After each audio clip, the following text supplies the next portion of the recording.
Let's dive into our JJK 255 chapter review. So if you're not caught up on the manga, we'll see you in the next one. Miguel Kaisen arrived and it did not disappoint. To give you a brief recap of this chapter, we basically see not only Miguel but Larue show up to save Ui, save kusakabe, and face down Sukuna himself. We get a glimpse at both Miguel and Larue's curse technique. They face off for a bit. We get a few flashbacks on how they got Miguel to even show up in the first place, and the fight ultimately ends with not only Miguel, Larue, but Choso, Maki, and Yuji jumping Sukuna. However, the King of Curses hits his second Black Flash, and the chapter ends leaving us questioning if his RCT output is going to be back just like Gojo's was. So there's a lot of things I want to touch on in this chapter, plus I'm going to be answering some questions from you guys at the end of this video, but let's kick it off just talking about Miguel and Larue and their curse techniques. For anybody that doesn't remember, we were first introduced to both of these gentlemen back in Jujutsu Kaisen 0, where they worked under Geto and they both wanted to see him become king.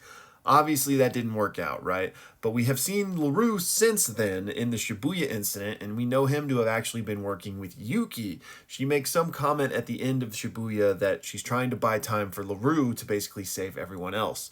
Now, given what we know about his curse technique, I like that this, kind of came full circle. We know that those hands would have been capable of, moving people out of harm's way.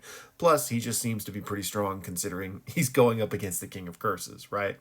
Now, Miguel, this has not been a plot hole, I would say, by any means, but it's been an interesting question for a very long time, considering his performance against Gojo in JJK0. Now, obviously, he had the black rope, which was interfering with the Limitless, but now we know his curse technique, Hakuna Lana, is actually quite powerful. As Gojo describes it, it's very useful, but not necessarily scary. But he's Gojo, right?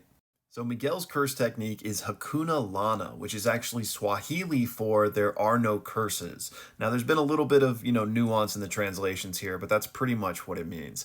And we find out that basically how this works is the curse technique etched on his body, he can kind of catch a rhythm to. And what this means is he will buff himself and debuff his enemies, basically repelling curses. And we see this in full-on action when he is literally dancing through Sukuna's dismantles. Gojo actually draws the direct comparison between Miguel's curse technique and a domain expansion, because as we know, when you are in your own domain expansion, your attributes are buffed. So the same thing is happening with him, in addition to repelling curses and nerfing his opponents. However, Gojo, in one of the, best exchanges of the episode, if you will, talks about Miguel's true strength is his body, and Gojo is out here with the covert racism saying basically all black people are athletes and that's why Miguel is built different.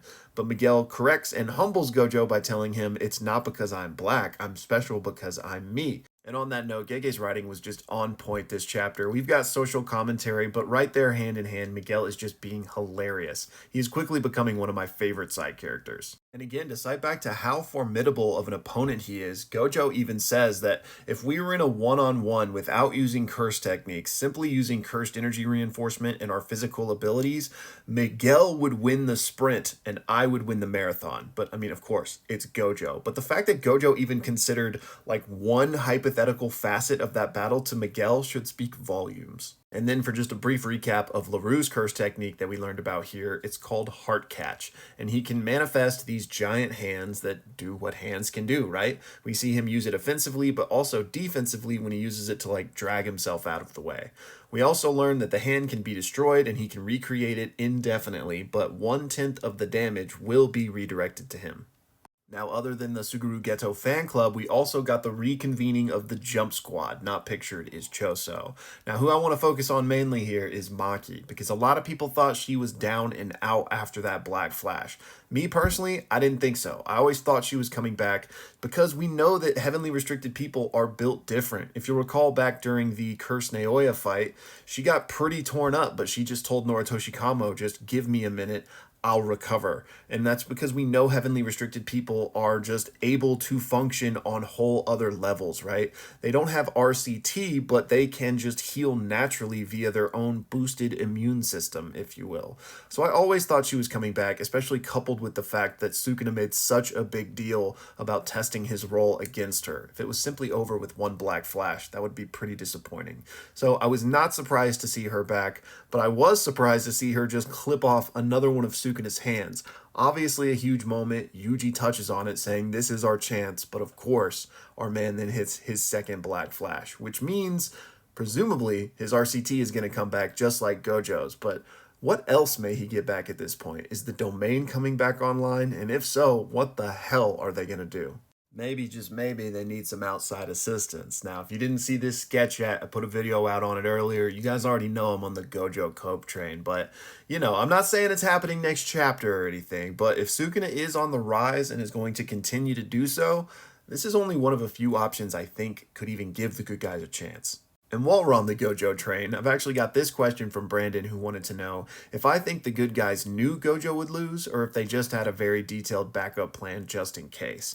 And I personally think it's the latter. I don't think they expected or assumed Gojo to lose, but they knew that was a definite possibility, right? Because they're aware of just how powerful Sukuna is. Clearly they wanted Gojo to win, and I think they would have been, of course, happier if that had been the case. But you gotta plan for all eventualities, right? Especially in a situation this dire, this apocalyptic. If Gojo loses, they needed to be prepared for that, to try to deal with it in whatever way they could, because they knew that that was going to be the best chance to take Sukuna out while he was still injured from the Gojo fight, right? So I think everything they've done there was just this detailed backup plan. Like you said, just trying to capitalize on that moment, should that be the outcome. Next up, we got this question from Tommy on the merger, and y'all feel free to pause and read the whole thing if you'd like to, but we got mention of the merger again in this chapter. And I thought this was particularly interesting because it was mentioned as if things got out of hand and Miguel didn't come help with Sukuna, then this merger could happen and that could escape the confines of Japan, meaning this, Godzilla-esque monstrosity could wreak havoc on the entire world, which I think that's definitely plausible. However, if the merger happens, which I do think it's probably going to, I think it will ultimately be dealt with within the confines of Japan, just because we know we're nearing the end of this story, nearing the end of JJK. And if it were to break out and we would have an international story unfolding, it just doesn't seem like there's enough time for all of that to happen. But anyways, I'd be here for it if there was, or there was some sort of spinoff or something, because just give me more JJK. But anyways, that's actually not what this specific question is about. Tommy is wondering if all of humanity is going to merge with it, or if it's just going to be non-sorcerers. Now, I know this probably isn't what you meant, but just to clarify, this is only going to be humanity within the confines of the barrier that, Tengen/Kenjaku set up for the Culling Games. Now, it's basically going to be all of the non-sorcerers. That's like the humanity in general that this refers to. Now, could it also include some sorcerers? Sure, but it's the majority of non-sorcerers, because at least all of the ones in the Culling game, they have to die for the merger to even begin, right? So it's less about them. Now, you do mention, could their souls of these deceased sorcerers be pulled into it? Or, something to that effect. And I would say less of that, but the fact that all of these sorcerers did die and stuff was more about releasing the curse energy to fuel the merger in the first place. So I would say in a roundabout way, yes, even the deceased sorcerers are used in the merger, but not in the same way that the non-sorcerers are. And that was very wordy, but I hope that makes sense. Next, we got this question from Beelzebub on, are binding vows permanent? And this is relevant because in this chapter, we find out that Sukuna did indeed use a binding vow to get off that final strike on Gojo. Now, if you're wondering why I didn't touch more on that in this chapter review, it's because I did an entire video on it yesterday or the day before. So check that out if you want the full breakdown there. But he wants to know, if Sukuna ends up winning 100 years from now, would he still have to do those extra requirements from that binding vow, or would it eventually kind of putter out? And no, the binding vow is permanent in that regard. Now, obviously, binding vows are very fluid, meaning you could do a binding vow for all sorts of things, right? So are some binding vows temporary? Sure, depending on how you constructed it. But this one Sukuna did is permanent, because the benefit he got from it has already happened. He can't undo that, if that makes sense. So the restrictions that he placed on himself are therefore also permanent. However, there is an interesting point of order that Kenjaku tells us, in that when he swapped bodies, his previous binding vows were nullified. So theoretically, Sukuna could do something similar. However, in the spirit of your question, would the binding vow ever have an expiration date? Then no. And that's it for this one, y'all. Definitely hit me with all of your predictions in the comments.